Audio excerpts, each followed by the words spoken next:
Hi guys, what's up? Welcome back to the channel. Lauren here. Today I have an updated version of my guide for the War Within for patch 11.0.5 this time around. I'm gonna go over on all of the changes that got added for Shaman in this latest patch and how it impacts us in terms of talent choices, DPS slash healing rotation, and everything else. I would also like to emphasize that this guide will be more Farseer focused and not so much Totemic focused, as most of my gameplay as of now in Keys has been Farseer and not Totemic. Not to say that one is better than the other. I know that Totemic is very famous in the high key section as of now. I do believe that you can play either Farseer or Totemic in high keys at the moment, as I have done all 15s as Farseer, and Farseer is also capable of doing higher, like 16s and 17s. But like I said, a lot of these changes that got added for Shaman are impacting Farseer's gameplay the most, so that's what I'm gonna be discussing today on this updated mini guide.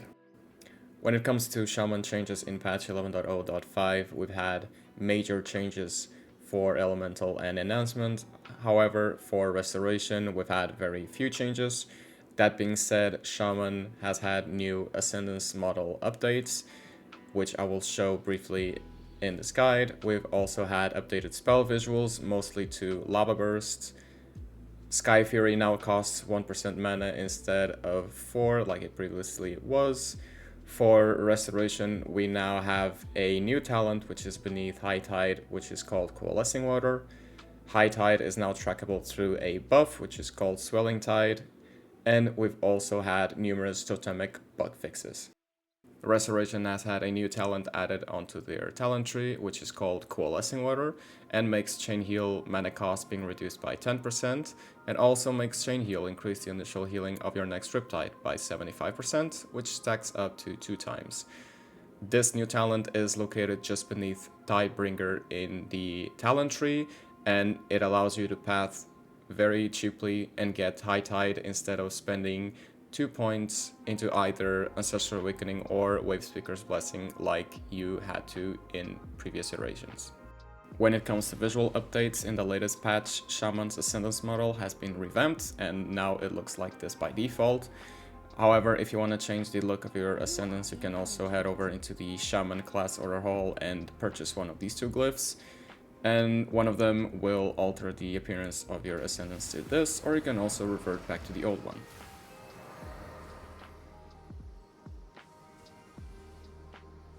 When it comes to build changes for Farseer and Mythic Plus, the main difference is that you will want to be playing the new talent, which is Coalescing Water. You will also be naturally taking Tidebringer in order to take the new talent. This is a plus, as previously I didn't think you would need Tidebringer because of the current tier set that allows you to have faster chain heals through tidal waves. That being said, Coalescing Water is very good for Farseer, which in this scenario makes it so that you will not be taking Primal Tide Core, nor Tide Waters, nor Primordial Wave. For Farseer, this is what you'll be mostly playing in a raid setting, and naturally you will want to be taking the new talent as it is very good in raid.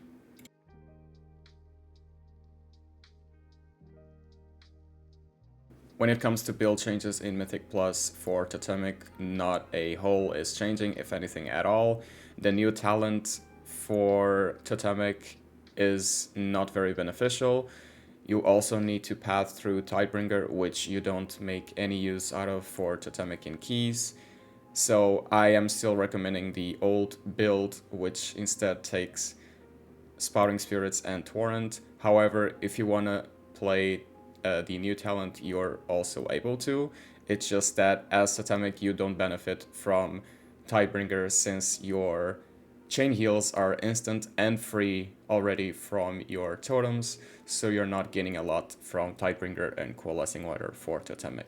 In a raid setting, however, you definitely want to be taking Tidebringer and Coalescing Water since you benefit from them both a lot, especially if you consider playing Oversurge and Cloudburst, since you can fill those up quite a lot, which allows you to have a lot of healing on demand for a lot of incoming AoE damage scenarios in raid. When it comes to gameplay changes for Farseer mostly, we've also had new patch notes which include buffs to Farseer. In this case, our Ancestor's Chain Lightning damage was increased by 40%, and our Ancestor's Lava Burst damage was also increased by 15%. When it comes to healing in a key setting as Farseer, not a lot is changing. You will still want to prioritize using Chain Heal when you have Eye Tide up. You want to target people with Riptide when playing Flow the Tides. You will also want to pair Ancestral Swiftness with Chain Heal in healing demanding scenarios. You use Healing Surge for single target healing, Riptide mostly on cooldown, and you also want to Unleash Life to buff Chain Heal or Healing Surges.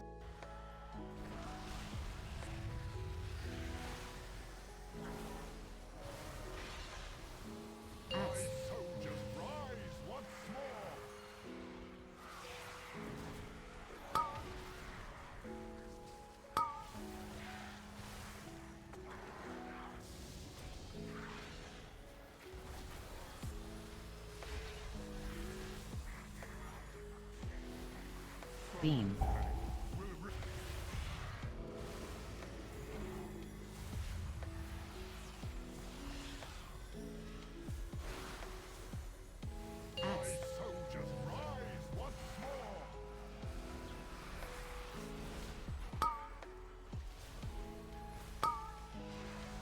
Chains.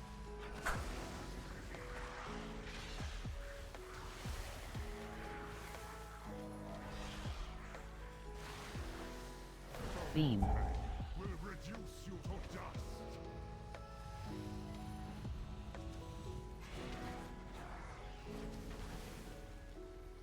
With sacrifice comes victory.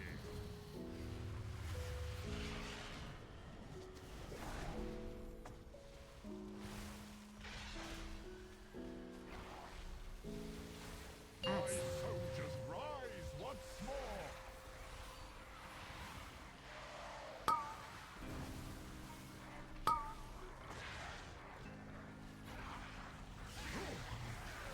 When it comes to changes this patch, our DPS rotation has to be the one that has been altered the most. When it comes to AoE scenarios, after you cast Unleash Life and Ancestral Swiftness to proc your two Ancestors, all you want to be doing is spam casting Chain Lightning during your two Ancestor damage windows, and in single target you want to be doing Unleash Life into Ancestral Swiftness, so the same. However, after that you want to be spending all of your Lava Burst charges, refreshing Flame Shock for yet another free Lava Burst charge from your Ancestors, into either Lightning Bolt or spamming Frost Shock. If your Lava Burst charges and Flame Shock are on cooldown and you have Frost Shock talented, then you will want to be spamming Frost Shock so you get yet again free Lava Bursts from your Ancestors. When it comes to the topic of Acid Rain as Farseer, you are definitely able to end talent out of it, considering that our Ancestor's Chain Lightning damage got buffed by a lot, and your own Chain Lightning damage is also very high. So in AoE scenarios, all you want to be doing is casting Chain Lightning for AoE output. That being said, Acid Rain is still a decent passive damage talent slash choice that is quite decent for some keys where you have to do a lot of healing and you are not able to actively do DPS with Chain Lightning. So in some scenarios you still could pick Acid Rain for passive damage. Otherwise, if you are quite decent with active damage, then you are able to end talent out of it. For example, this is currently the build that I'm trying out and I've decided to play on live as of this moment. This is a no Acid Rain Farseer build for 16/15 level keys. I'm also playing Preeminence instead of First Ascendant, so I have 25% more haste during my Ascendance window. That's also paired especially well with Deeply Rooted elements. I'm also playing as a trade-off, instead of going back from 2-minute Ascendance to back to 3 minutes, I've decided to get cooldown reduction on Healing Tide through Current Control, and this allows me to have a more reliable 2-minute cooldown with Healing Tide Totem. But yeah, I haven't noticed really a DPS loss playing no Acid Rain. It's gonna be key dependent, because if you have very good uptime on Chain Lightning, then your active damage and overall damage is gonna be very, very good. But like I said, you can still play Acid Rain as Farseer and do just as fine. So, how has the season been so far for me? When it comes to our hero talent trees, I do think, and I have gotten to the conclusion, that you are able to play both in a key and in a rate setting as well, which is very good when it comes from a balancing perspective. I do think that I am very biased here, because at least in a key setting, all I'm doing is playing Farseer. I'm not a big Totemic enjoyer, which is very weird, I'm aware, because like 99% of Restoration Shamans in keys are playing Totemic. I do know why they are doing that. That also being said, I am a big Farseer enjoyer, as I've been playing Restoration Shaman for a lot of years now, and Farseer's gameplay is what a Restoration Shaman has been in previous iterations, so that's why I feel right at home when I'm playing it. That also being said, Farseer has a lot of good stuff over Totemic, like better mana management, more spot healing, more priority damage, and overall damage now with the latest buffs to Farseer. That being said, Totemic also has more advantages over Farseer in some scenarios, like it is Divine Shield. an easier time at handling AoE constant bursty damage scenarios in keys over Farseer. That is definitely an advantage over the latter hero talent tree.